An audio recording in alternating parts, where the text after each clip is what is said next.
محترم کونسلر پاکستان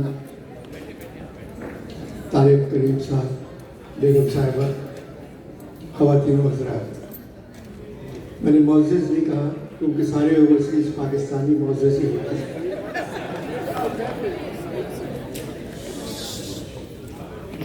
یہ آصف صاحب کہ آپ نے ناشتے کی دعوت کی ہے؟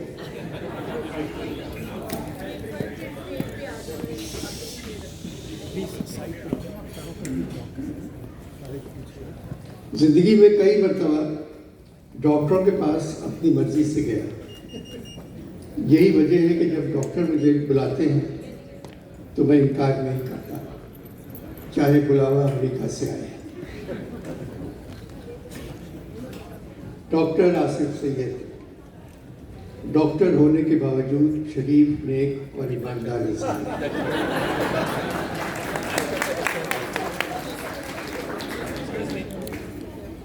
پہلے ڈاکٹر، پھر پتہ نہیں کیوں آصف بن گئے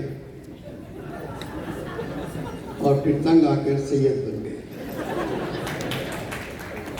آصف بھی پہلے سنی تھے، پھر بے نظیر شادی کے بعد سید بن گئے۔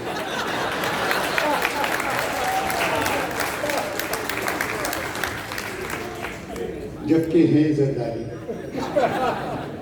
زرداری سید نہیں ہوتے۔ سید تو لوگوں کے پاس زندگی گزارنے کے سارے وسائل ہوں، یہ دیکھنے کے لیے اپنی جان لوٹا دیتے ہیں۔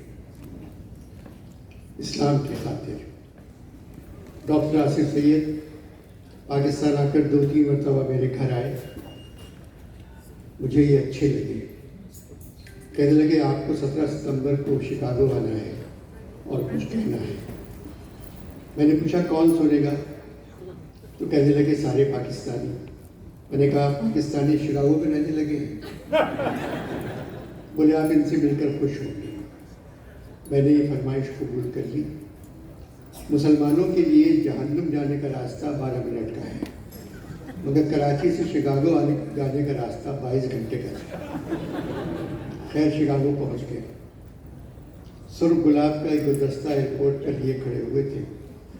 میں نے کہا اس وقت جو میری حالت ہے، آپ کو گلدستے کے بجائے گلاب کی پتیاں لانا چاہیے جو آپ مجھ پر چھڑک دیتے ہیں۔ 22 گھنٹے کی فلائٹ کے بعد میری ٹانگیں جواب دے چکی تھی۔ میری اوپن ہارٹ سرجری ہو چکی ہے۔ میں اپنے گھر میں اخبار اٹھانے میں نہیں جاتا۔ ایئرپورٹ پر امیگریشن تک پیدل چلنے میں زندگی میں پہلی مرتبہ کسی سید کو برا بھلا کہا۔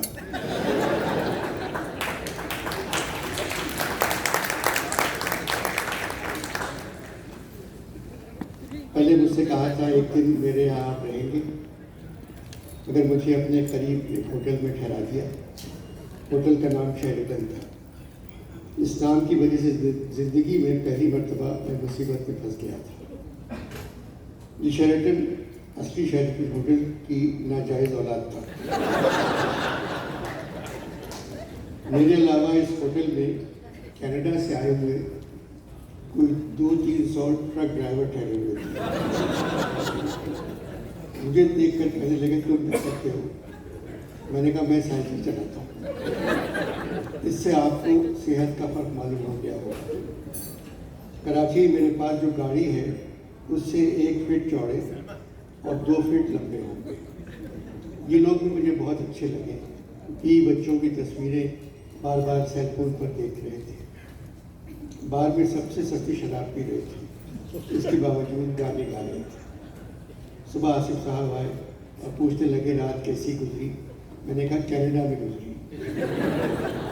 دوپہر 1 بجے کے قریب میرے کمرے پر ٹھک ٹھک ہوئی۔ میں نے دروازہ کھولا تو ایک مجھ سے زیادہ بوڑھی خاتون جن کے صرف 2 دانت مجھے نظر آ رہے تھے کہنے لگی روم سروس۔ میں نے کہا آپ مجھے اپنا روم بتا دیں، میں آپ کے صفائی کرتا ہوں۔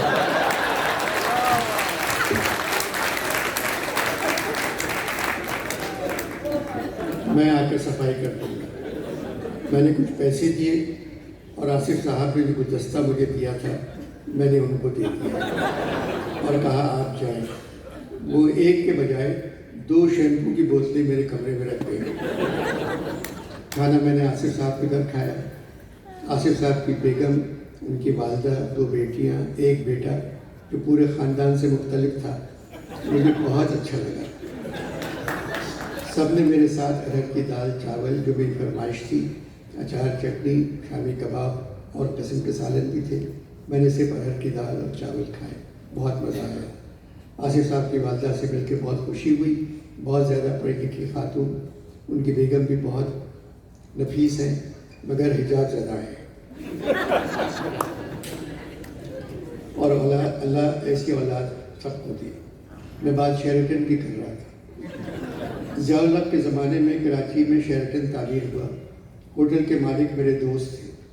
مجھ سے کہنے لگے تم بار، لابی اور ریسٹورنٹس جو ہیں ان کے نام اردو میں لکھ دو، ہم وہی نام رکھیں گے. میں نے بار کی جگہ میخانہ لکھ دیا. صبح کا ریسٹورنٹ تھا، اس کا نام ناشتہ رکھا، اور باقی لابی کا نام چہل پہل رکھا. سارے نام ان لوگوں کو بہت پسند آئے.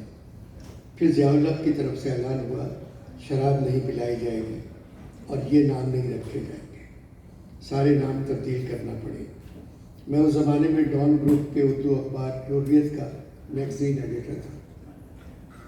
میں نے ہوٹل کی لانچ کے دن میگزین کے آخری صفحے پر شیرٹن ہوٹل کا اشتہار بنایا اور وہ چھپ گیا. شیرٹن کی جگہ میں نے ہوٹل شریعتن لکھ دیا تھا. اس پہ اور بھی چیزیں تھیں. آپ ایک چابی سے 4 کمرے کھول سکتے ہیں.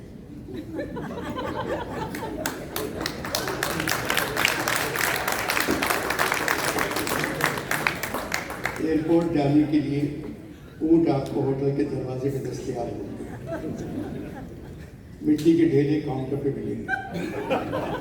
نماز کے لیے مرغا 5 وقت کی اذان دے گا. اشتہار چھپ گیا. حریت کے دفتر کے باہر سینکڑوں لوگ جمع ہو گئے. بینر اٹھائے ہوئے تھے جس پہ لکھا تھا امیر مقصود کو پھانسی دو.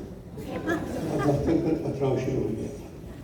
بیگم کا فون آیا. کہنے لگی انور تمہاری سزا موت ہے، ابھی مسجد سے اعلان ہوا ہے.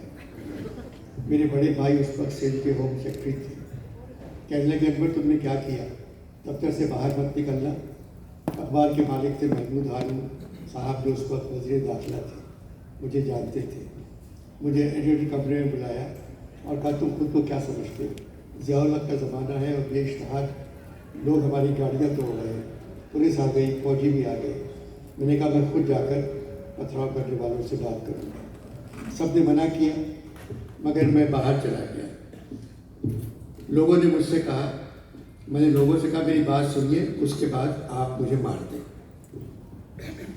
میں صرف دیکھنا چاہ رہا تھا کہ اسلامی ملک میں اسلام ہے یا نہیں.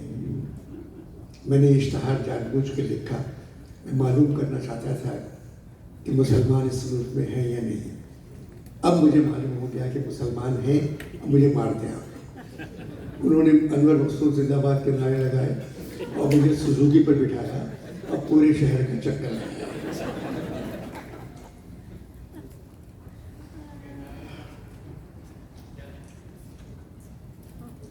آپ لوگ ڈاکٹر ہیں، بیمار رہتے نہیں، بیمار کرتے ہیں تاکہ خود تندرست رہے. پاکستان 75 سال کا ہو گیا. نہ گندم پیدا کر رہا ہے، نہ چاول پیدا کر رہا ہے، نہ بجلی پیدا کر رہا ہے، نہ پانی پیدا کر رہا ہے. 75 سال کی عمر میں صرف بچے پیدا کر رہا ہے. اس کا مطلب ہے ایک طاقتور ملک ہے. کسی بھی ملک کی تباہی کی ذمہ داری اس کی بڑھتی ہوئی آبادی ہوتی ہے. آپ نے وطن کی محبت میں پاکستان پیسے بھجوائے. آپ کے پیسوں کی وجہ سے عمران بھی پھنس گئے اور آپ کو ووٹ کا بھی حق نہیں ملا.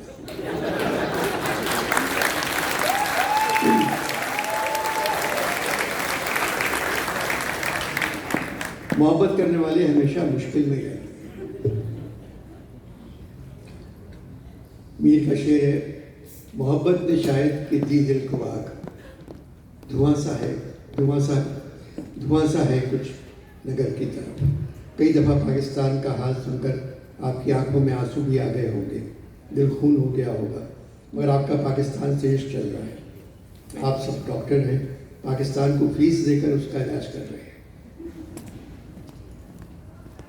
ہزاروں مرتبہ وطن سے باہر گیا ہوں، باہر جا کر ایک لفظ بھی میں نے پاکستان کے خلاف کبھی نہیں کہا۔ آدھا ملک رہ گیا ہے، پھر بھی بہت اچھا ہے، خدا کی نعمتوں سے مالا مال، مگر حکمران مالا مال کا مطلب نہیں جانتے، مال دوسرے ملکوں میں بھیج دیتے ہیں اور اپنے جھوٹ کی مالا جپتے رہتے ہیں۔ اس طرح کی باتیں میں نہیں کرنا چاہتا، اس طرح کی باتیں میں نہیں کرنا چاہتا تھا۔ پاکستان کے سارے نیوز چینلز اب آپ یہاں دیکھ رہے ہیں، یہ خالی پانی ہے۔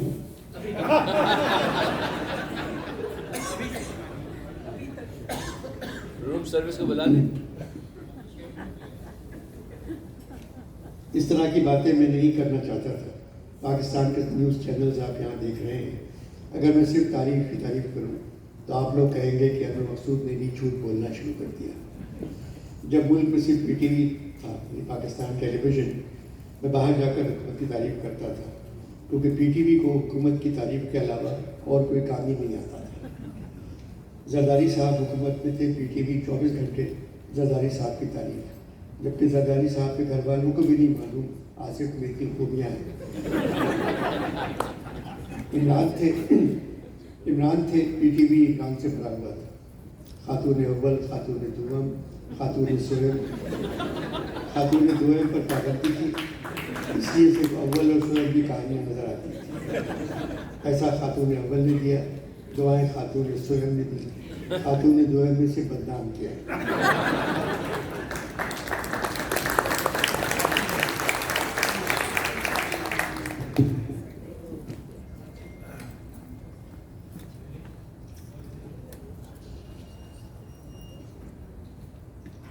شہباز شریف کا ہو گیا ہے پی ٹی وی۔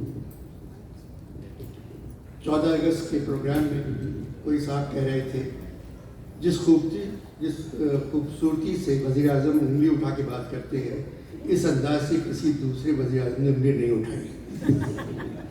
وہ بھول گئے انگلی اٹھانا یا انگلی دکھانا بری بات ہے۔ حمزہ اور مریم بھی انگلی اٹھاتی ہیں۔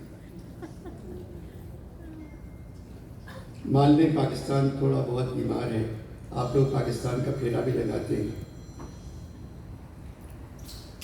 پاکستان ویسے ایک بھلا ملک ہے، بہت اچھا ملک ہے، اور اس ملک کی سب سے اچھی بات یہ ہے کہ پنجابی، پٹھان، بلوچی، سندھی، مہاجر، پارسی، ہندو سب اردو بولتے ہیں۔ ڈاکٹروں کی ایک محفل میں مشتاق احمد یوسفی نے کہا تھا، ہم صرف انسان کو جانتے ہیں، اس کے جسم میں کون کون سے حصے ہیں ہمیں اس کا معلوم نہیں تھا۔ بچپن میں بزرگوں کی گالیاں سن سن کر ہمیں معلوم ہوا یہ حصے بھی جسم میں ہوتے ہیں۔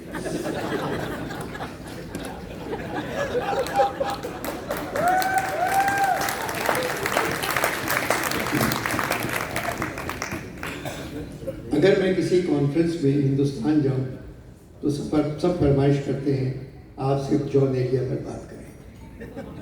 دبئی میں بھی صرف جان کی شاعری اور جان کے بارے میں سننا چاہتے ہیں۔ یہی حال لندن کا ہے۔ جان کے مرنے کے بعد سوشل میڈیا نے ان کو بہت مشہور کر دیا۔ نوجوان لڑکے اور لڑکیاں جان کے دیوانے ہیں، سب کو جان کی شعر یاد ہے۔ امریکہ والے بھی جان کے دیوانے ہیں۔ جان میرے بہت اچھے دوست تھے، بلکہ ہیں، آج بھی میری ان سے خط و کتابت ہے۔ ایک ڈاکٹر صاحبہ کو جانتا ہوں، وہ جان کی شاعری کی دیوانی ہے، خوش شکل ہیں۔ میں نے ان سے کہا جان کو 4-5 دنوں سے بخار ہے، میں دیکھنے جا رہا ہوں، آپ بھی میرے ساتھ چلیں۔ کالی ساڑی، بال کھلے ہوئے وہ آ گئی۔ ہم دونوں جان کے گھر پہنچ گئے، وہ بستر پہ لیٹے تھے۔ بتایا یہ ڈاکٹر نیلوفر ہیں، آپ کو دیکھنے آئی ہیں، آپ کے سینکڑوں شعر ان کو یاد ہیں۔ نیلوفر پلنگ پر بیٹھ گئی اور جان کی نبض چیک کرنے لگی۔ جان فوراً بولے، نیلوفر ایک وعدہ کریے۔ نیلوفر نے کہا فرمائیے۔ نیلوفر وعدہ کرو میری کلائی اب تم زندگی بھر نہیں چھوڑو۔ اسی پوزیشن میں اپنی عمر گزار دو. نیلوفر نے کہا جان صاحب مجھے آپ کی نبض نہیں مل رہی ہے, ساری زندگی یہاں بیٹھ کر کیا کروں گی. کہنے لگے تمہارے جواب نے مجھے چوکنا کر دیا. تلاش کرو, تلاش کرنے سے خدا بھی مل جاتا ہے, یہ تو حرامزادی نبض ہے. اچھا چھوڑو ہمارا ہاتھ. وہ چکر پلنگ سے ٹیکا لگا کر بیٹھ گئے. کہنے لگے انور مقصود ڈاکٹر غیر جذباتی ہوتے ہیں, شاعر اور فلسفی کو کیا سمجھیں, ان کے مسائل کو کیا جانیں. نیلوفر کہنے لگی جان صاحب میں مانتی ہوں آپ شاعر بھی ہیں, فلسفی بھی ہیں, مگر آپ کی صحت دیکھ کر لگ رہا ہے آپ کی تخلیقی حقیقت ختم ہو چکی ہے. نیلوفر جی مت جلاؤ, نئے شام و سحر تو پیدا کر سکتے ہیں. جوانی کی غزل کا شعر ہے تمنا ہم نئے شام و سحر پیدا کریں, تجھ کو اپنے ساتھ لے آرائش کی دنیا کریں. چھیڑ چھاڑ کے لیے اچھی صحت ضروری نہیں ہے. اب جو کچھ کہو گی اس کا جواب شعر میں ملتا ہے. کیا کہوں جان صاحب شراب چھوڑ دیں. مجھ سے کہتی تھی شرابی آنکھیں آپ وہ زہر مت پیا کیجیے. اچھا جان صاحب مجھے کہیں جانا ہے. نیلوفر جانا, میرے اندر ہی تو کہیں گم ہے, کس سے پوچھوں تیرا نشان جانا. جان نیلوفر کے جانا میں نون بھولنا ہے, وہ اجازت چاہ رہی ہے. کہاں رہتی ہو؟ میرا گھر گلشن میں ہے. اس کا گراف بھی پاکستان کی طرف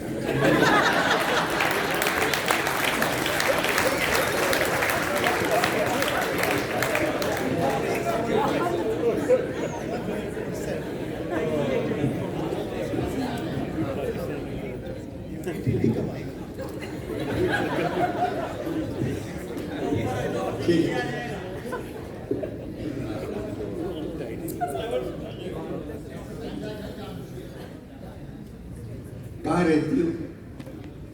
میرا گھر گلشن میں ہے. اب خزاں کو نہ دے کوئی الزام, جل رہا ہے بہار میں گلشن. اپنے بالوں کو نوچا اور عہدے لیٹ گئے. جان بہت اچھے پڑھے لکھے اور مزیدار انسان تھے. زائدہ حنا کو چھوڑ کر اکیلے رہتے تھے. صحت نے اکیلے پن کا فائدہ اٹھانے نہیں دیا. فوراً عاشق ہو جاتے تھے. رئیس امروبی کا جب گھر بکا تو جان کے حصے میں 75 لاکھ روپے آئے. ان پیسوں کو خرچ کرتے گھبراتے تھے. ہفتے میں 1-2 مرتبہ ملاقات ہو جاتی تھی میری ان سے. ایک مرتبہ ایسا ہوا مہینہ بھر نہیں آئے. میں نے جمال احسانی, بہت اچھے شاعر تھے, اور شاہد رسام مصوری میں ان کا بڑا نام ہے, دونوں جان کے قریبی دوست تھے. میں نے ان لوگوں سے پوچھا جان کہاں ہے؟ جمال نے کہا کسی 50 سالہ شاعرہ کے عشق میں ہے. وہ رکشے میں بیٹھ کر آتی ہے, ان کو گھر چھوڑنے ٹیکسی میں جاتے ہیں. اس کی شاعری کو ادھیڑ کر رفو کر رہے ہیں. سب سے ملنا جلنا بند کر دیا ہے. 2 مہینے بعد میرے گھر آئے. میں نے شاعرہ کی کہانی پوچھی تو کہنے لگے انو بے وزن نکلی. جیب سے ایک ڈائری نکالی اور بولے اس پر جتنے پیسے خرچ کرتا تھا اسے گھر جانے کے بعد اس ڈائری میں نوٹ کر دیا کرتا تھا. آخری پھیرے تک میں اس پر 35,618 روپے خرچ کر چکا تھا. اسی میں 5 شلوار قمیص کے سوٹ بھی شامل ہیں. پھر میں نے پوچھا بات کہاں تک گئی؟ بولے مولا علی کی قسم انور مقصود ایک دفعہ سے اس کے گھر کی چوکھٹ کا بوسہ لیا. ٹیکسی میں چھوڑنے جاتا تھا, چھوڑ کے رکشے پہ گھر آتا تھا. جان تھی کیسی؟ انو تنکا تھی اور میں ڈوب رہا تھا. تم تو جانتے ہو ڈوبتے کو تنکے کا سہارا بھی بہت. آپ نے کبھی اپنی محبت کا اظہار کیا؟ صرف ایک بار کہا تھا تم جو زور آزمائی شاعری پر کرتی ہو اس سے کہیں بہتر ہوگا کسی شاعر پہ کرو. اس نے کیا کہا؟ اس نے کہا حدود میں رہیے مسٹر. مسٹر سن کر پھر میری کچھ کہنے کی ہمت نہیں ہوئی. زندگی میں پہلی مرتبہ کسی نے مجھے مسٹر کہا تھا. ٹائی گھر میں نہیں تھی ورنہ پاجامے کرتے پہ ٹائی لگا کے آ جاتا, پھر بتاتا مسٹر کی حرکات. چلے اللہ کا شکر کریں 2 مہینے تو آپ کے اچھے گزرے. امید پر دن اچھی طرح نہیں گزرتا. تم 2 مہینے کی بات کیا کر رہے ہیں؟ شکل کیسی تھی؟ انور مقصود لڑکیاں تو ساری خوبصورت ہوتی ہیں, یہ تھی 50-60 کی. آپ کو ان کی کون سی بات اچھی لگی؟ جو بات انہوں نے 2 مہینے میں نہیں کی۔ آپ کو کیا کہتی تھی؟ تم شاید یقین نہ کرو، وہ مجھے جان ایلیا کے بجائے جان ایلین کہتی تھی۔ کہتی تھی آپ اس دنیا کے نہیں لگتے۔ آپ کو ان کا کوئی شعر یاد ہے؟ انو مجھے فراز کا کوئی شعر یاد نہیں ہے، تو اس کے بعد آپ اس کے بعد رک گئے آپ، یعنی تہذیب شرافت اس سے آگے جانے نہیں دیتی، ورنہ بھانڈا پھوڑ دیتا۔ بتاؤ 35,618 روپے، اور بوسا صرف اس کی گھر کی چوکھٹ کا۔ شادی شدہ تھی، بتایا نہیں۔ اگر بیوہ میاں سے خوش نہ ہو تو میاں کے جانے کے بعد اس کے چہرے پہ ایک نکھار آ جاتا ہے۔ اسی نکھار نے مجھے پھنسا دیا۔ 35,618 روپے کھا گیا۔ نام کیا تھا؟ ہینا لطیف۔ ہینا لطیف کہ جانتے ہو تم اس کو؟ نہیں جان، میں عبداللطیف کو جانتا ہوں۔ تو پھر انو وہی ہوگی۔ کراچی میں ایک آنکھوں کی ڈاکٹر ہیں، ڈاکٹر مہناز، بہت مشہور۔ کافی انتظار کے بعد وہ ملنے کا وقت دیتی ہیں۔ کسی نے سفارش کی، انہوں نے جان کو کلینک بلایا۔ یہ قصہ جب مجھے معلوم ہوا، میں نے کہا جان تمہاری آنکھیں تو بالکل ٹھیک ہیں، تم تو چشمہ بھی نہیں لگاتے ہو، پھر تم ڈاکٹر مہناز کے پاس کیوں گئے؟ کہنے لگے انور مقصود 15,000 تو گئے، مگر زندگی میں پہلی مرتبہ ایک بہت ہی خوش شکل خاتون نے میری آنکھوں میں آنکھیں ڈال کر دیکھا اور کہا آپ کی آنکھیں ٹھیک ہیں۔ میں نے کہا بی بی 15,000 اور لے لو، ایک مرتبہ اور چیک کر لو، شاید کوئی خرابی نکل آئے۔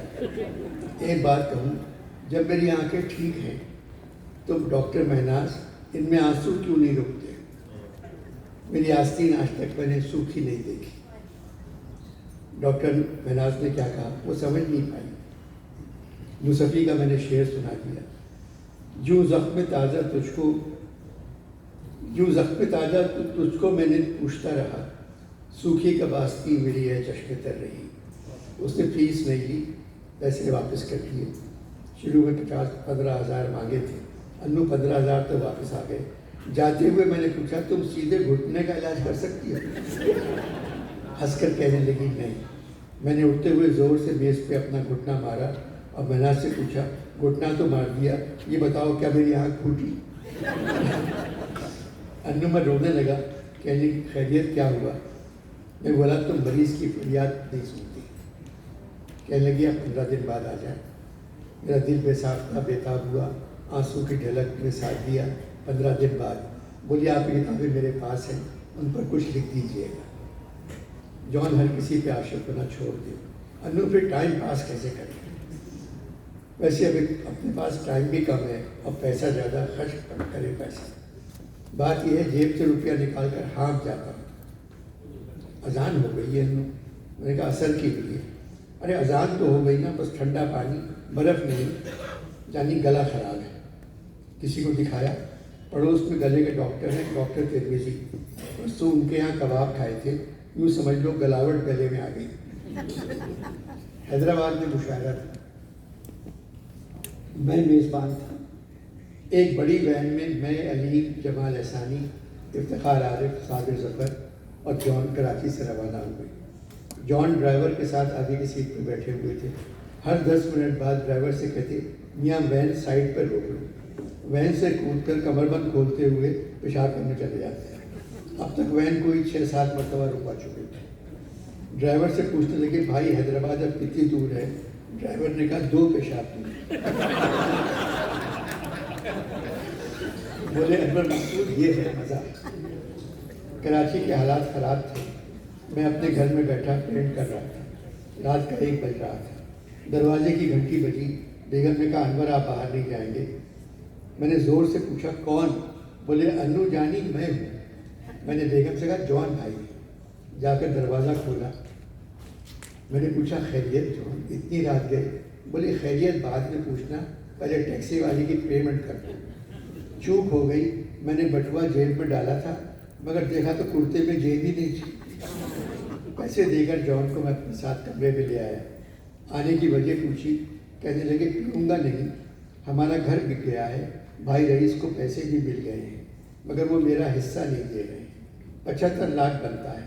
سوچا تمہارے گھر سے رینجر بن کر بھائی کو فون کروں گا. میں نے کہا جوان رات کے 2 بجے رینجر بن کر رئیس بھائی کو فون. کہہ رہے تم فون ملا دو. میں نے فون ملا دیا. فون کی گھنٹی بجی تو میں نے جان کو فون دیا. جان نے کہا ہلو ہلو ہلو بھیا میں رینجر بول رہا ہوں. میں نے فوراً فون بند کر دیا. جان پہلے آپ نے کہا بھائی بھیا کہا پھر رینجر بول رہا ہوں کہا. کہنے کہ ہر دفعہ تہذیب مار دیتی ہے. بھیا نے فون اٹھایا. بھیا نکل گیا مجھ سے. بس رینجر بعد میں نکلا. دلی میں اردو کانفرنس تھی. میں اور جان گئے. اس زمانے میں دلی میں شراب پر پابندی تھی. صرف غیر ملکی شراب پی سکتے ہیں مگر ان کو ایک فارم بھرنا ہوگا. ہوٹل کے ریسیپشن پر میں اور جان کھڑے ہوئے تھے. ہم کو ایک فارم مل گیا. میں نے بھرنا شروع کیا. جان کرسی پر جا کر بیٹھ گئے.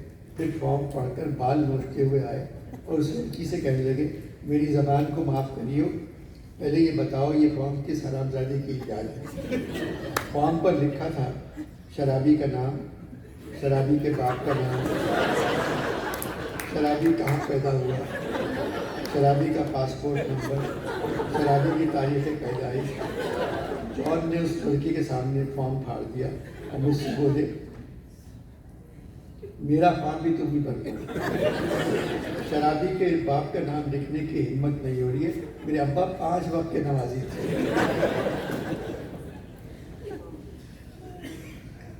میں نے بتایا تھا جان کو خط لکھا تھا کہ میں جا رہا ہوں شکاگو. آصف صاحب بلایا. ان کا جواب آیا مجھے معلوم ہے تم کبھی بلاول ہاؤس نہیں گئے. اب آصف نے تمہیں شکاگو بلا لیا. یہ بلاول کے ساتھ نکل لیا ہوگا. ایک بات کا خیال رکھنا, شکاگو سے کسی کی کوئی قیمتی گاڑی لے کر کراچی نہیں آنا.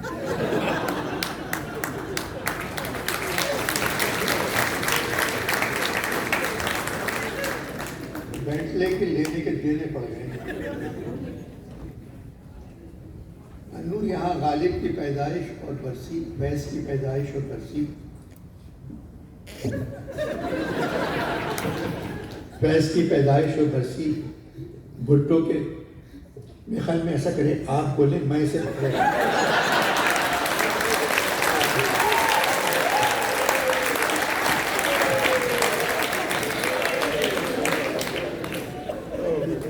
یہاں غالب کی پیدائش اور برسی, فیض کی پیدائش اور برسی, بھٹو کے خاندان کی پیدائش اور برسیوں نے ناک میں دم کر دیا.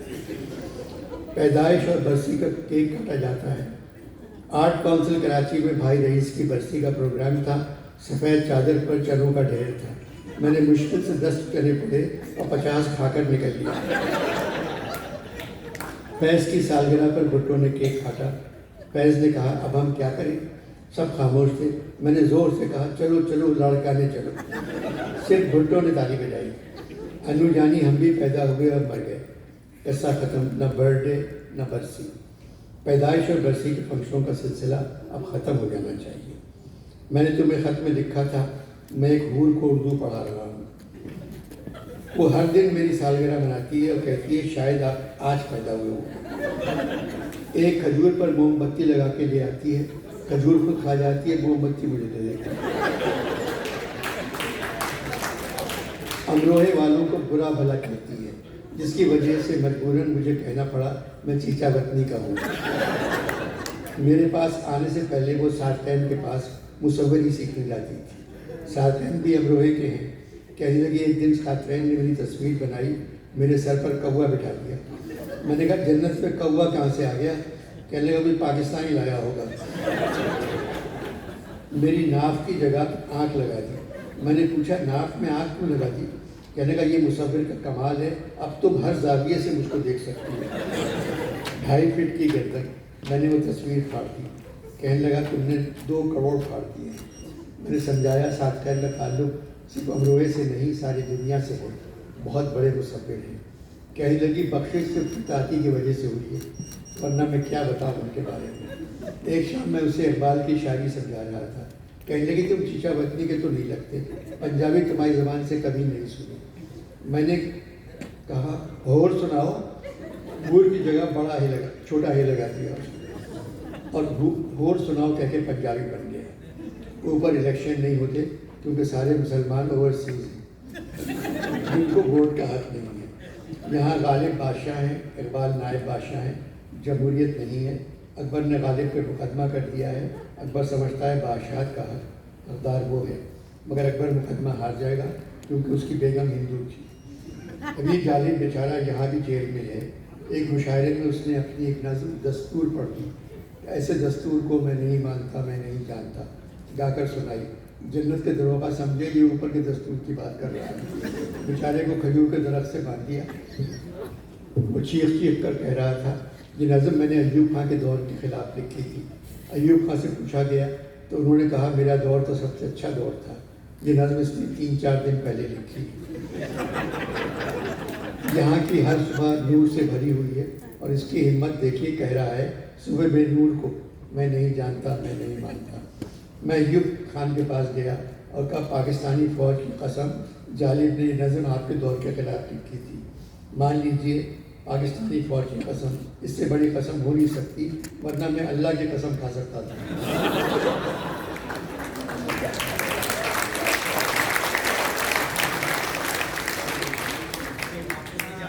جان صاحب ایوب خان نے 10 برس جھوٹ نہیں بولا۔ میں نے کہا پھر آج کیوں بول رہے ہیں؟ بولے زمین اس ذہن کی روٹ کو، اس کھلے جھوٹ کو میں نہیں مانتا میں نہیں جانتا۔ میں نے بہت عزت شرافت اور تہذیب کا پاجامہ تھامے ارشاد کیا، ایوب صاحب صبر آپ کا مشہور ہے، صبر ایوب، مگر غالب نے آپ کے دور حکومت میں آپ سے اللہ صبر کیا، اس کو معاف کر دیں۔ پاکستان میں تو فوجی حکمران آتے رہیں گے مگر غالب کی طرح کوئی نہیں آئے گا۔ کہنے لگے ضیاء الحق سے بات کر کے تم کو بتاؤں گا۔ میں نے کہا ضیاء الحق صاحب سے بات مت کریں، وہ کھجور کے درخت کی جگہ رسی رکھا دیں۔ غالب 1 مہینے سے کھجور کے درخت سے بدے ہوئے کھڑے ہیں، لگتا ہے جمعے کی نماز کے بعد رہائی مل جائے۔ میں نے غالب کی کتاب ہر فیصلے دار ایک دروگہ کو دے دی ہے اور بتا دیا غالب کی نظم دستور ایوب خان کے زمانے میں چھپی تھی۔ انو جانی کچھ کہہ لو یہاں انصاف ملتا ہے، جھوٹ بولنے پر بھی 18 دن کی سزا ہے کھجور سے بدے رہنے کی۔ مجھے تو لگ رہا ہے جمعے کی نماز کے بعد لوگ ایوب خان کو کھجور سے بدہ دیکھیں۔ سیلاب تو سارا پاکستان لے گیا، صرف اچھے لوگ ڈوب گئے، کوئی وزیر کوئی مشیر کوئی بڑا افسر نہیں ڈوبا، کیونکہ ڈوب کے مر جانے کے لیے غیرت مند ہونا ضروری ہے۔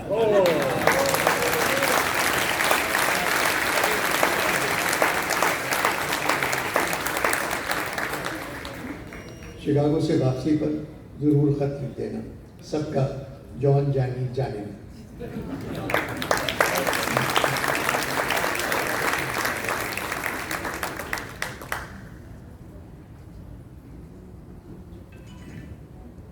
ہندوستان کے بہت اچھے شاعر تھے، اب نہیں گئے، فلمی گانے بہت اچھے لکھے ہوئے تھے۔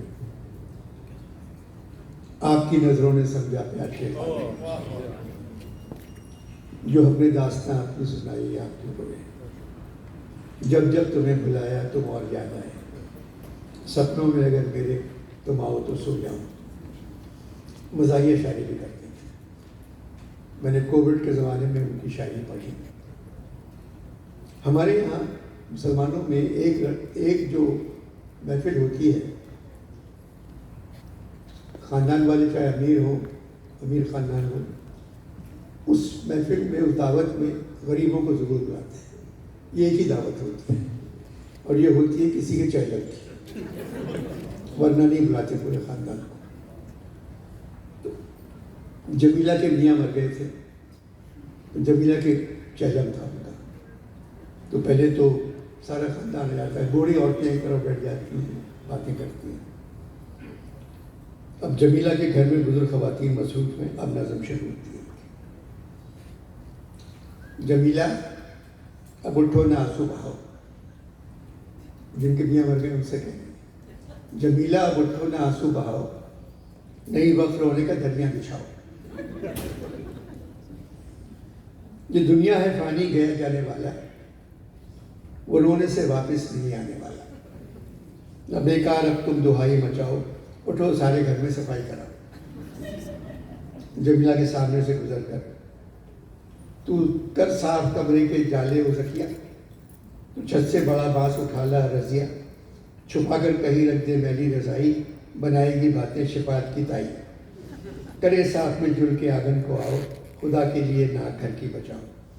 زکیہ کی مانگ تیز پتھر منگانا، کرم دین کو دے کے سائیکل بھگانا، جو مرد آ کے اظہار ماتم کریں گے وہ بیٹھک میں روئیں گے چائے پیئیں گے، وہ پہ ابھی گڑگڑائیں گے آ کر، وہ آہیں فلک پر اڑائیں گے آ کر، سنائیں گے مرحوم کے وہ فسانے کہ لب بولنے کو دیے ہیں خدا نے۔ اب آپس سے باتیں شروع ہو گئی۔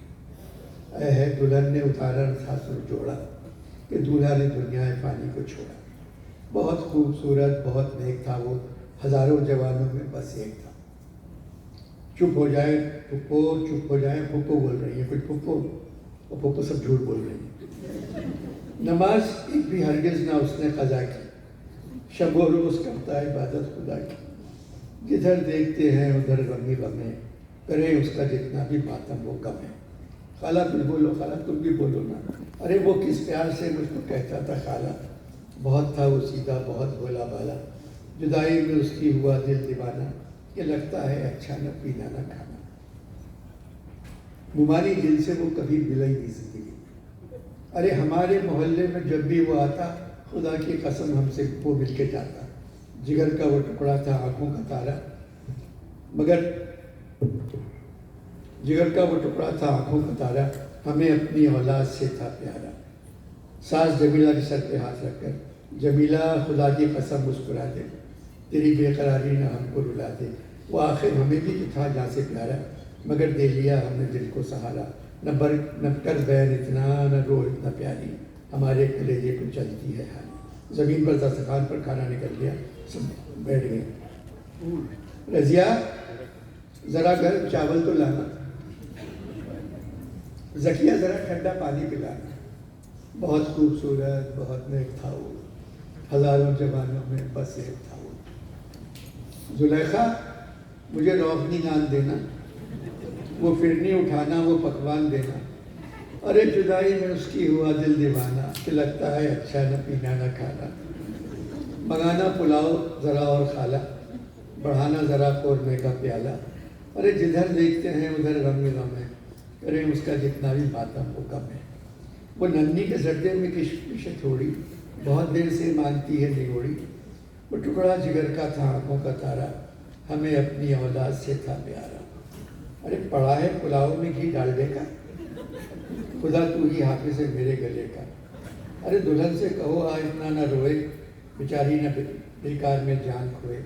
ارے بوٹیاں 3 سالن میں تیرے، یہ چھچڑا لکھا تھا مقدر نے میرے، بہت خوبصورت بہت نیک تھا وہ، ہزاروں جوانوں میں بس ایک تھا وہ۔ تائی اٹھتے ہوئے، دلہن گھر میں چونا نہ گھر ہے پلانا، نہیں تو ذرا کھاری بوتل منگانا، بہت ہی مزیدار تھا تیرا کھانا، بڑھا کر ذرا ہاتھ مجھ کو اٹھانا، نہ کر بہن اتنا نہ رو اتنا پیاری، ہمارے کلیجے پہ چلتی ہے ہاری۔ اگر آپ چینل میں دیکھیں تو یہی کچھ ہوتا ہے، ہر چینل میں یہی سیکھ۔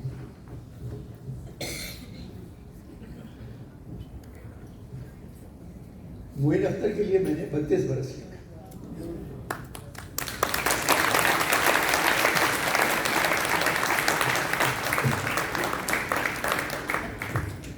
آخری پروگرام تھا لوز ٹاک، 419 تصدیق، سیٹ میں 2 کرسیاں ایک میز، پیچھے لوز ٹاک لکھا ہوا ہے۔ معین جو بھی حرکتیں کرتے تھے وہ اسکرپٹ میں لکھی ہوئی ہوتی تھی، اپنی طرف سے وہ کھانستا نہیں تھا، کھانستا بھی یہاں لکھا تھا یہاں کھانسنا ہے۔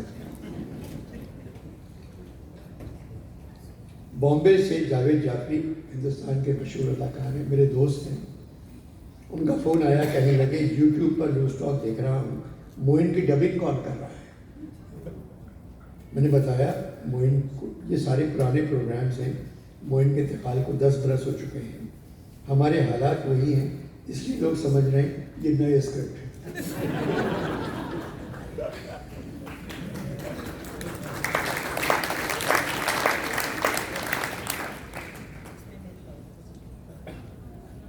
میں نے سال بھر پہلے ایسا سمجھتے تھے کہ جنرل باجوہ صاحب عمران کے آگے ہیں، عمران کی طرف کوئی آنکھ اٹھا کر نہیں دیکھ سکتا. پہلے باجوہ صاحب سے بات کرنا پڑی تھی. حالات بدل گئے. اب باجوہ صاحب عمران کے آگے نہیں پیچھے ہیں. میں جیل کبھی نہیں گیا, مزید بات نہیں کر سکتا.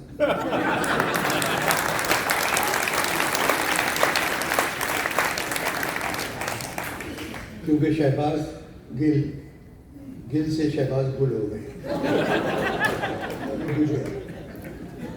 بولتی بدلو. صابر شاکر نہ صابر رہے نہ شاکر, نوکری سے نکال دی. سمیع ابراہیم کو اسماعیل سمجھ کے فوج کاٹنا چاہتی ہے. مگر خوشی کی بات یہ ہے کہ پاکستان میں میڈیا آزاد ہے.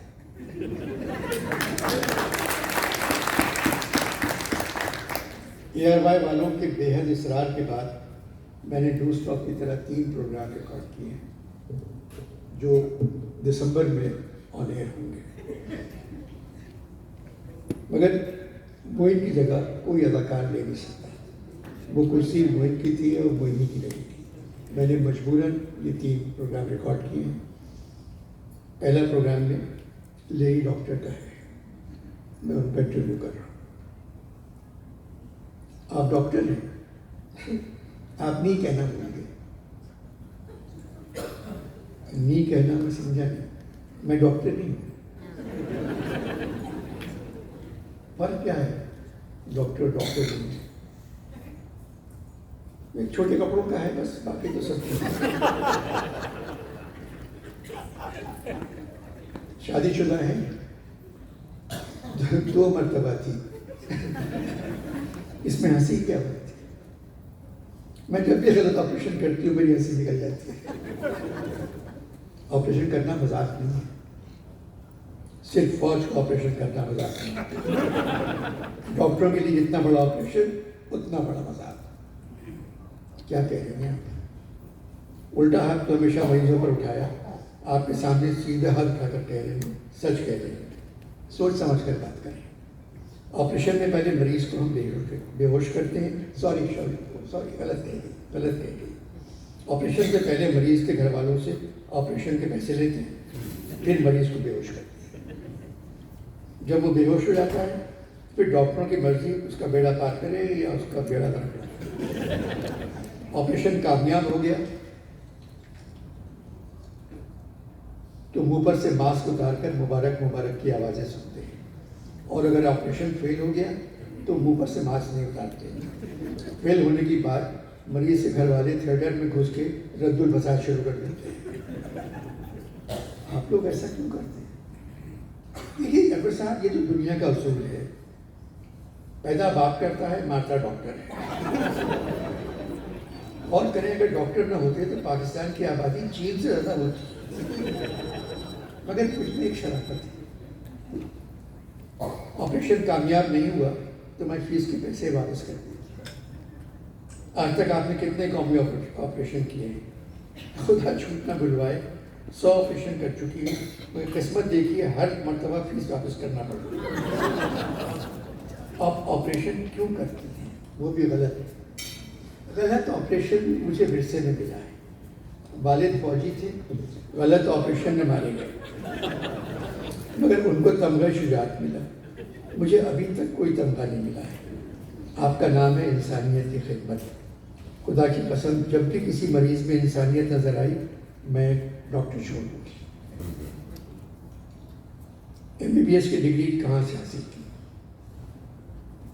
یہ ایک طویل پرسوز داستان ہے, اس کو مت چھیڑیے. جب بھی میں سوچتی ہوں یہ ڈگری مجھے کیسے ملی میری چیخ نکل جاتی ہے. میرا سوال بہت آسان تھا, نہ طویل نہ پرسوز. ڈگری کس یونیورسٹی سے حاصل کی؟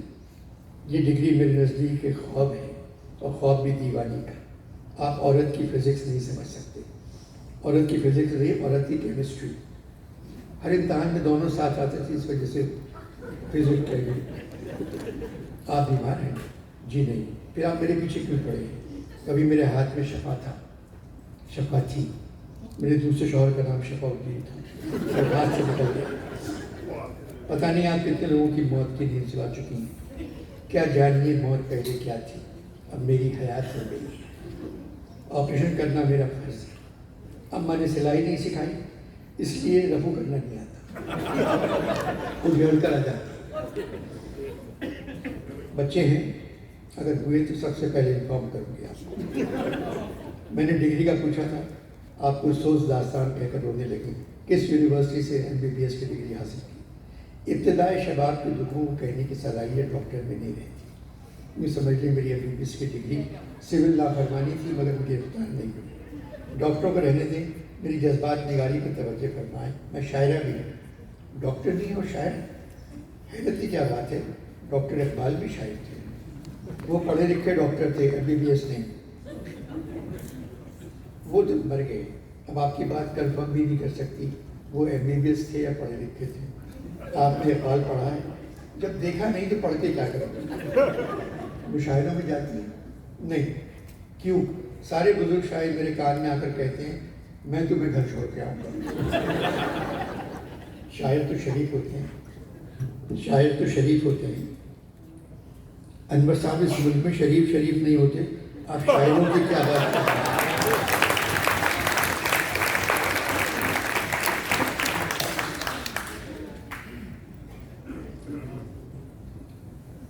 آپ میری شاعری سنیں،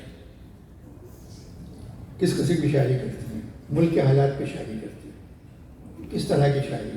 ڈاکٹر نہیں آزاد ہوں، شاعری آزاد نہیں کرتی۔ میرے مریضوں کی طرح ملک کے حالات بھی ٹھیک نہیں ہیں۔ 2 ہفتے پہلے ایک وزیر کی بیوی کے یہاں لڑکا پیدا ہوا تھا۔ میں نے باہر جا کے وزیر سے کہا مبارک سر، آپ کے یہاں 8 پاؤنڈ کا قرضدار پیدا ہوا ہے۔ وزیر نے آپ کی فیس دی؟ نہیں، کہنے لگے IMF کی ڈیل ہو جائے پھر آپ کی فیس دے دیں۔ یہ ہے آپ کے ملک کے حالات۔ شاعری سنا ہے؟ نہیں۔ میں کلینک آنے کو نہیں پوچھ رہی ہوں، شاعری سناؤں گی۔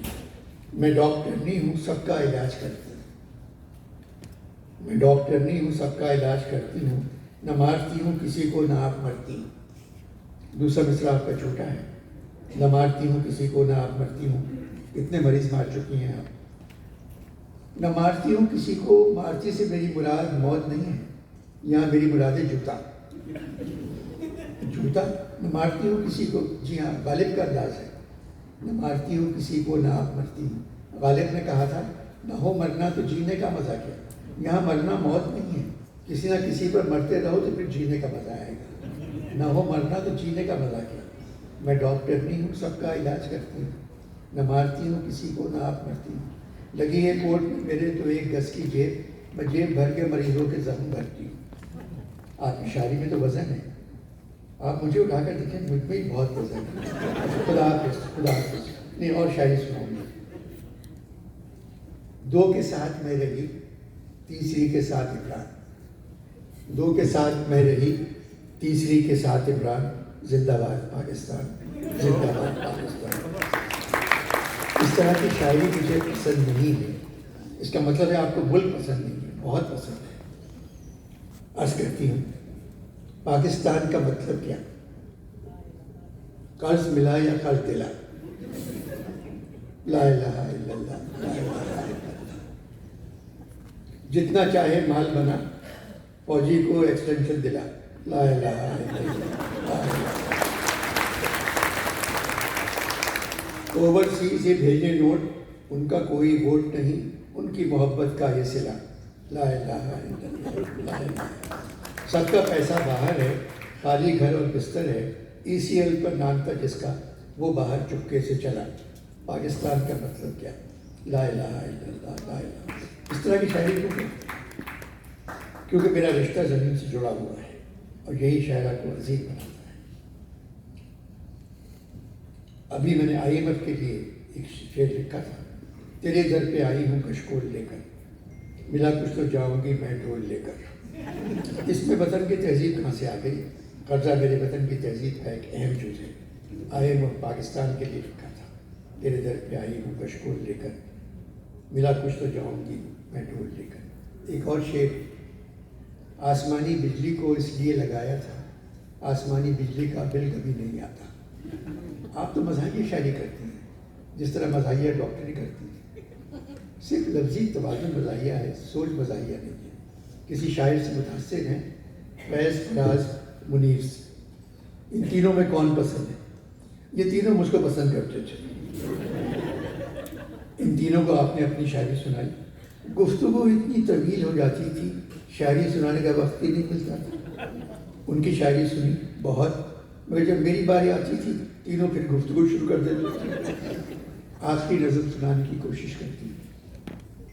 پاکستان 75 کا۔ کیوں دی ہمیں آزادی کہ دنیا ہوئی حیران۔ میں نے کہا کیوں نہیں، یوں دی ہمیں، یہ میری شاعری سنیا۔ کیوں دی ہمیں آزادی کہ دنیا ہوئی حیران، اے قائد اعظم تیرا احسان ہے احسان۔ جو ڈاکٹر اچھے تھے وہ باہر چلے گئے، جو تھے ایماندار وہ اندر چلے گئے، لکھے پڑھے جو تھے یہاں مر کر چلے گئے، انجینئر جو ٹھیک تھے کدھر چلے گئے، قرضہ ہی مانگتے پھرے یہاں اپنے نگہبان، اے قائد اعظم تیرا احسان ہے احسان۔ قرضہ جو مل گیا تو منانے لگے خوشیاں، ایوانوں میں دھمال تھا بجتی تھی تالیاں، مفتار گھر پہ رات ہوا پھر سے چراغاں، عمران کے وزیروں کو پڑتی تھی گالیاں۔ ہم سارے قرضدار ہیں چھوٹے بڑے جوان، اے قائد اعظم تیرا احسان ہے احسان۔ ڈوبی ہوئی زمین ہے سوکھا چمن یہاں، ڈوبی ہوئی زمین ہے سوکھا چمن یہاں، پھرتے اندھیری راتوں میں روشن شہر یہاں، حیران ہے گریباں میں لگائیں بٹن کہاں، ہے صرف اوورسیز محب وطن یہاں، بس فوج رہ گئی یہاں خود اپنی پاسبان، اے قائد اعظم تیرا احسان ہے احسان۔ خدا حافظ، بہت بہت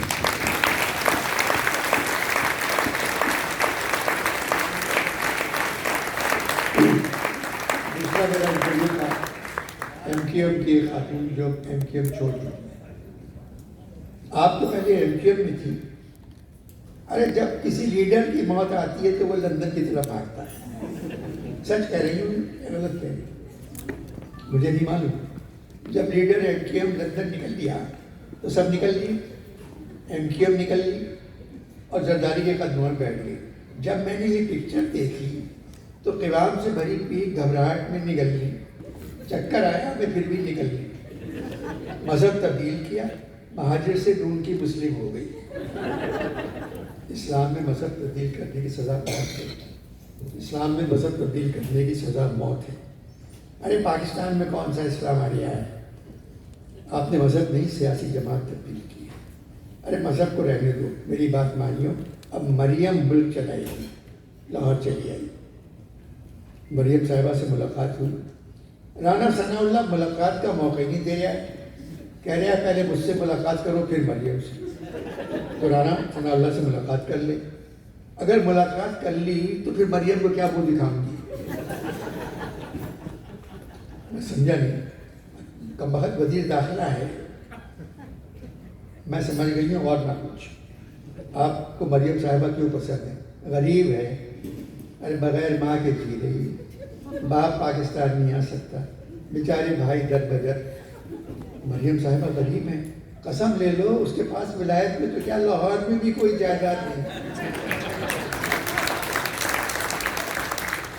پتہ نہیں کس حال میں بیچاری کہاں میک اپ کرا رہی ہے۔ اللہ ایسی مصیبت کا پہاڑ کسی پر نہ کرے۔ اتنا خوبصورت نام مریم۔ مریم کا مطلب بتائیے کیا ہے؟ ارے مریم کے 3 مطلب ہیں۔ پہلا ہے گا نواز، دوسرا ہے گا صفدر، تیسرا ہے گا اورنگزیب۔ مریم نواز، مریم صفدر، مریم اورنگزیب۔ مگر حیرت کی بات ہے، مریم اورنگزیب کا مطلب نکلتا ہے نا، اس میں وہ شکل سے مریم نہیں لگتی، اورنگزیب زیادہ لگتی۔ مریم کا مطلب ہے پاک باز۔ یہ تو تم نے قافیہ ملا دیا نواز سے۔ مریم کا مطلب ہے ورجن، مریم کا مطلب ہے ورجن۔ وہ امریکن ایئر لائن، مریم کا مطلب ورجن کا مطلب ہے کنواری۔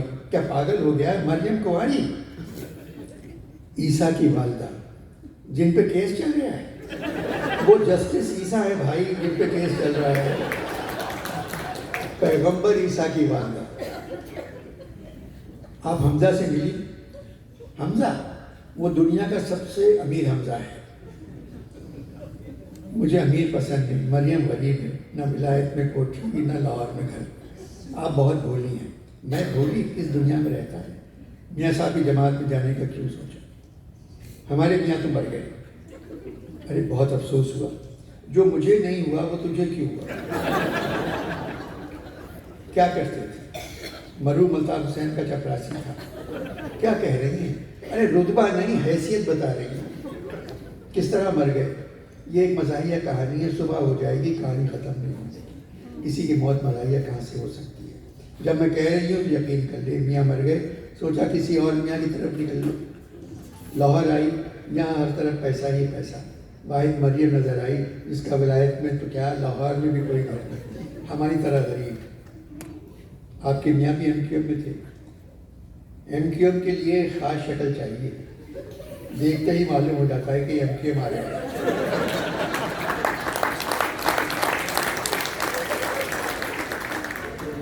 ایم کیو ایم کا سیکٹر انچارج تھا. آپ کی کوئی کراچی میں جائیداد فیڈرل ایریا میں کرائے کے کوارٹر میں رہتی تھی, پر البتہ جھوٹ نہیں بولتی. ڈیفینس میں 1000 گز کا گھر ہے. میاں نے دوسروں کی کمائی سے بنوا لیا.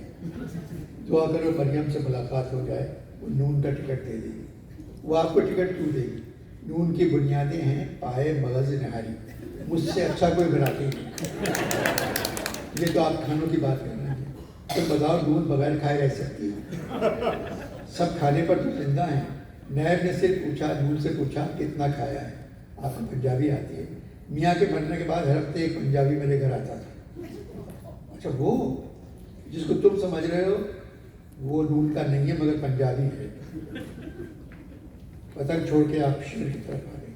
پہلے پتنگ چھوڑی, پھر پلنگ چھوڑا, اب شیر. بس ڈر لگ رہا ہے کہیں رسوا نہ ہو جاؤں. رسوا کیوں؟ غالب نے کہا تھا نا شیروں کے انتخاب نے رسوا کیا. اچھا بہت بول لی, اب جا رہے چلی جاتی.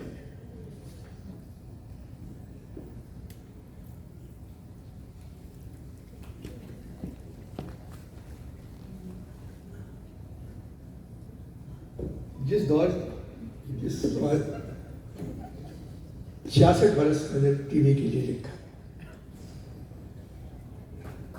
بہت زیادہ ہے.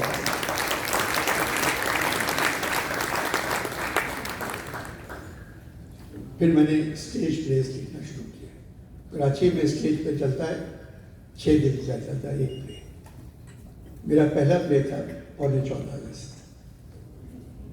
کراچی میں اس کے 670 شوز ہوئے. پھر لاہور میں ہوئے, پھر اسلام آباد میں, تو 1100 شو ہوئے اس کے. پھر میں نے لکھا پہلا 14 اگست, پھر 14.25 اگست. 14.25 اگست میں قائد اعظم اقبال اور مولانا محمد علی جوہر تھے. 14.25 اگست میں بھٹو, ضیاء الحق اور قائد اعظم تھے پلے میں. ابھی 14 اگست سے میرا سیریز کا آخری ہے 14.5 اگست پہ گاندھی قائد اعظم ہے. دونوں پہ مقدمہ چلا ہوا ہے. ہندوستان توڑنے کا ذمہ دار کون ہے, قائد اعظم ہے یا گاندھی؟ یہ پورا پلے ان کے اوپر ہے. تو جج جو ہے, انگریز جج ہے, وہ ان دونوں سے کہتا ہے کہ آپ 4 جگہ جا سکتے ہیں اور 4 جج معلوم کریں جا کے کہ ذمہ دار کون ہے. کشمیر جا سکتے ہیں آج کے زمانے میں, لاہور, دلی اور لندن. تو لاہور آتے ہیں تو گاندھی اپنے کوئی دھوتی اور چادر پہنے بیٹھے ہوئے ہیں اور ملنا ہے قائد کو مینار پاکستان کے پاس. تو مینار پاکستان کے سامنے ایک بینچ پہ وہ دھوتی اوڑھے ہوئے, پاؤں ننگے ہو کے, چپل پہنے بیٹھے.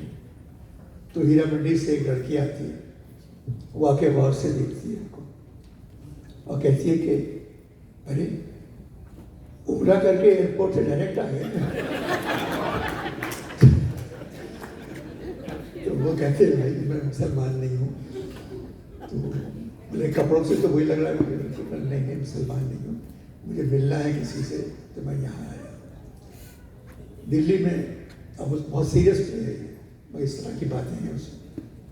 دلی میں وہ مسلمان ہندو بات کر رہا ہے ہندو سے, تو مسلمان کہتا ہے کہ وہ گاندھی اتنے دبلے پتلے کیوں ہیں؟ کہہ رہا ہے وہ تو پیدائشی ہے نا, جب پیدا ہوا تھا اس نے ماں کا دودھ بھی نہیں پیا, بھوک ہڑتال پہ تھا.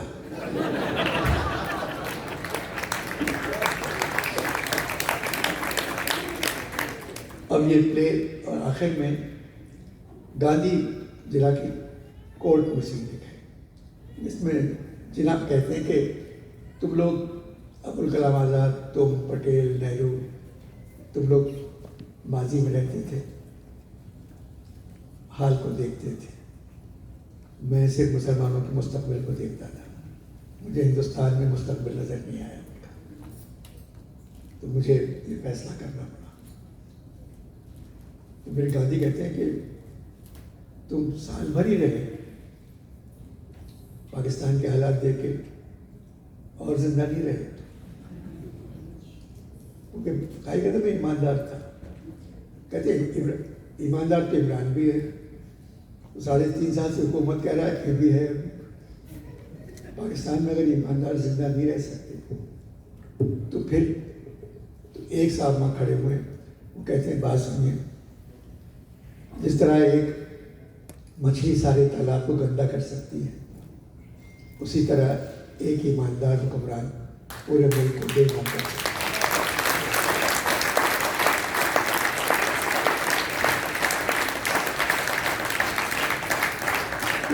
پورے قوم کو بدلنا ہوگا، سب کو اپنے بچوں کو باہر پڑھوانا ہے، سب کو اپنا علاج باہر کروانا ہے، کوئی ایماندار نہیں رہے گا، ایماندار سب بے ایمان ہو جائیں گے۔ تو بس ہمیں دعا کرنا چاہیے، پاکستان مطلب یہ جھوٹ نہیں ہے، پاکستان جیسا ملک دنیا میں کہیں نہیں ہے، اتنا اچھا ملک ہے۔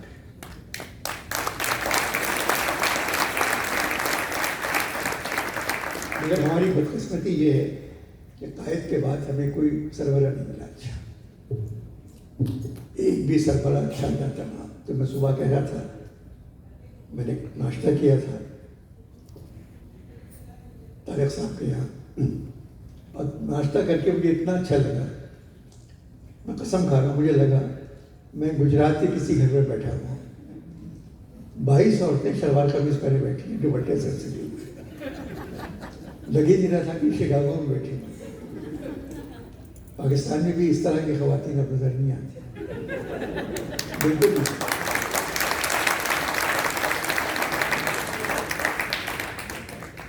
اب سب بری بازار میں ایک دکان ہے، اب اس نے یہ کہا ہے کہ 100 روپے کے 6 دوپٹے، ان کو دکھتے نہیں۔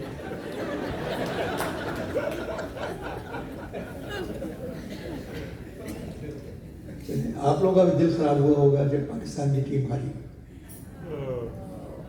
وہ تو ہم ایک ہی میدان ہے جس میں جیت سکتے ہیں، اس میں اگر ہم ہار جاتے ہیں تو بہت برا لگتا ہے۔ تو ہمارے یہاں جو ہمارے خان صاحب ہیں جو کھانا پکاتے ہیں، انہوں نے باورچی خانے میں نہیں گئے، بولے میں ایک دن کھانا نہیں پکاؤں گا۔ اور یہ کہ ڈالر آج 241 روپے کا ہے،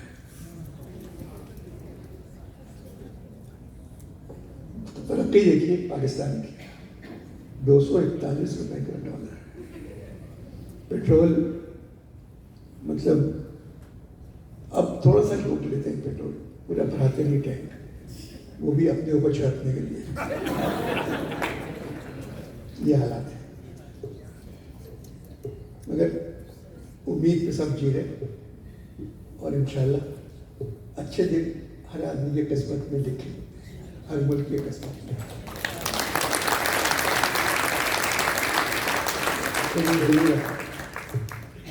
اور عمران جب آئے تھے میں 2 مرتبہ عمران کو ہی ووٹ دیا، مگر عمران کو بھی سیاست نہیں جانتے تھے، بار بار کہتے ہیں ویسٹ کو جتنا میں جانتا ہوں کوئی نہیں جانتا، ویسٹ کو آپ لوگ زیادہ جانتے ہیں، آپ زیادہ رہے عمران سے، تو خالی کرکٹ کی وجہ سے ویسٹ نہیں پہچان جاتا۔ تو آپ 11 لوگوں کی ٹیم کو تو آپ نبھا سکتے ہیں، 20-22 کروڑ کے لوگوں کو نہیں کر سکتے آپ۔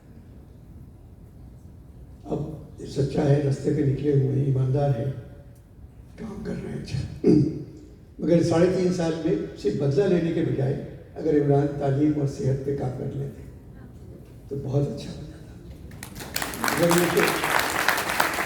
اب عمران کا کمال یہ ہے، یہ نون کا اور پیپلز پارٹی کا کمال یہ ہے کہ عمران کا گراف 0 ہو گیا تھا، مگر ان تین جماعتوں نے مل کے عمران کو آسمان پہ پہنچا دیا۔ جتنے لوگ عمران کی کال پہ باہر آ رہے ہیں، ہزاروں لاکھوں کی تعداد میں آتے ہیں، اور پڑھے لکھے لوگ، یہ نہیں کہ پڑھے لکھے لوگ باہر نکل رہے ہیں۔ اب اس میں سے پتہ نہیں مجھے کہ عمران کے کتنی طرف ہیں اور زرداری اور نواز کے خلاف کتنے ہیں، کیونکہ عمران نے ان سے کہا ہے کہ نکلو ان کے خلاف۔ تو ابھی جو جلسہ تھا گجرانوالہ میں تھا، وہاں مجھے یقین نہیں آیا کہ گجرانوالہ میں اس طرح کا کراؤڈ نکلے گا،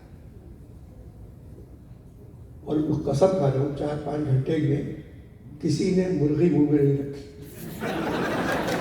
گجرانوالہ میں مذہب ہے مرغی منہ میں رکھ کے بات کرنا، تو ٹکے وغیرہ بھی کھاتے ہوئے کسی نے نہیں کھایا، سب کھڑے ہوئے خاموش سن رہے تھے۔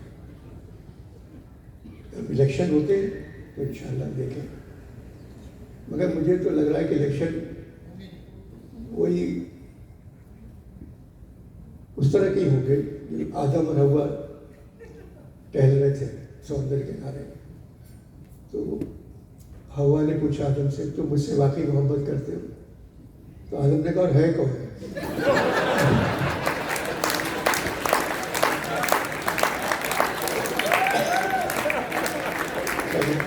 خوش رہے آپ لوگوں سے مل کے بہت اچھا لگا۔ انشاءاللہ اگلا سال اچھا ہوگا، نیکسٹ پاکستان